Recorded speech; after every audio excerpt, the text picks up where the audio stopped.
तो good evening. मैं कपिल रस्तोगी फिर से एक बार आप लोगों के साथ। आज हम बात करने वाले हैं एक ऐसे स्टॉक की जिसमें एफआईआईज और डीआईआई दोनों ही आपको बहुत ज्यादा इंटरेस्टेड दिख रहे हैं। इस स्टॉक के शेयर होल्डिंग पैटर्न को अगर आप ध्यान से देखेंगे तो यहाँ आप देख पाएंगे कि एफआईआईज जो है वो कंटिन्यूअस स्टॉक के अंदर अपना इंटरेस्ट आपको बढ़ाता हुआ नजर आ रहा है। इवन अगर दिसंबर 23 की बात करें तो इसने सितंबर क्वार्टर से अपना स्टेक जो है वो स्टॉक में डबल कर लिया है।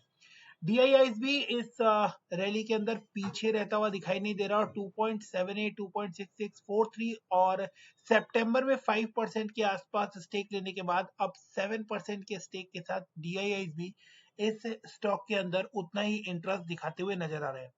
तो कौन सा स्टॉक है इसके बारे में फर्दर समझने के लिए हम इसको स्क्रीन को स्क्रॉल अप करते हैं और यहाँ आप देख पाएंगे कि इस स्टॉक के बारे में हम यहाँ बात कर रहे हैं। ये स्टॉक है जम्मू एंड कश्मीर बैंक।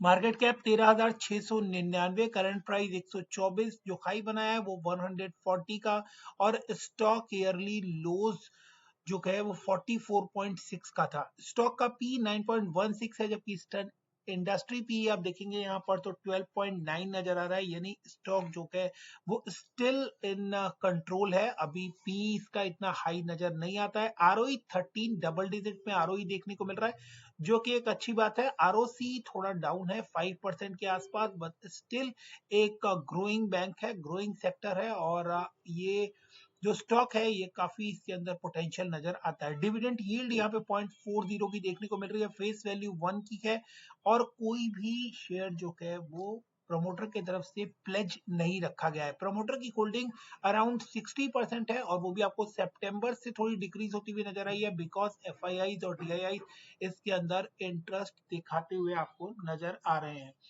इस स्टॉक के बारे में और जानकारी लेते हैं और समझने के लिए इसको स्क्रॉल डाउन करें तो आप यहाँ देख पाएंगे कि ये जो स्टॉक है इसने 1 ईयर के चार्ट पर अगर हम देखें तो 50 डीएमए को बहुत अच्छी तरह से होल्ड किया हुआ और करंट सिनेरियो में इसका जो प्राइस है अभी 124.75 है और 50 डेज मूविंग एवरेज अगर हम देखें तो 115.95 यानी 116 के आसपास बनता है। तो अगर 115 के आसपास आपको ये स्टॉक मिलता है तो डेफिनेटली एक अच्छी कॉल हो सकती है। मार्केट जिस तरह के मोमेंटम में और डीआईआई और एफआईआई जिस तरह की बाइंग दिखा रहे हैं, ये स्टॉक आपको आने वाले समय में काफी अच्छी ग्रोथ दिखाता हुआ नजर आ सकता है। कंपनी ने काफी अच्छा सीएजीआर मेंटेन किया हुआ है 42.2% के आसपास। हालांकि कुछ इसके अंदर कॉन्स भी हैं जिसके ऊपर आपको ध्यान रखना चाहिए, जैसे कंटिजेंट लायबिलिटी अराउंड 7,000 करोड़ की, but contingent liabilities mean the uncertain liabilities on the company, जो कि अभी सर्टन नहीं होती है, इसलिए बुक्स में इसको मेंशन नहीं किया जाता है।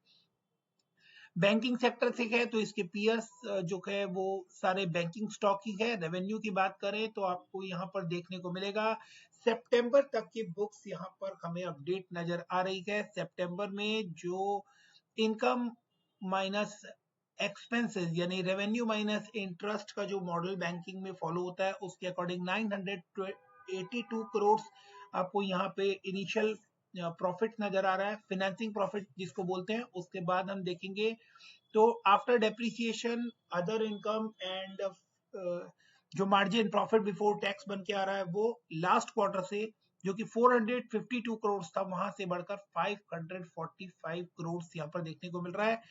टैक्सेशन 30% एडजस्ट करने के बाद 384 जो कि लास्ट क्वार्टर से आपको यहाँ पर बढ़ता हुआ नजर आ रहा है।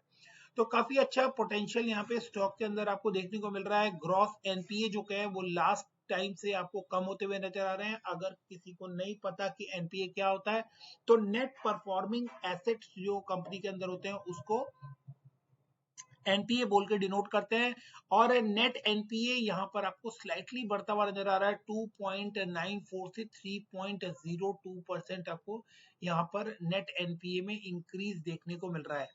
अब बात करें प्रॉफिट सेगमेंट की ईयरली बेसिस पर तो यहाँ पर आप देख पाएंगे कि स्टॉक जो है वो काफी लंबे समय से आपको यहाँ पर फाइनेंसिंग लॉस दिखा रहा था, लेकिन लास्ट 2 इयर्स की बात करें तो 137 करोड़ और मार्च 23 में 1178 करोड़ का प्रॉफिट रिपोर्ट करते हुए नजर आ रहे हैं, फाइनेंसिंग प्रॉफिट। और इस ईयर में जो प्रोजेक्टेड है वो 1304 करोड़ के आसपास प्रोजेक्टेड यहाँ पर नजर आ रहा है।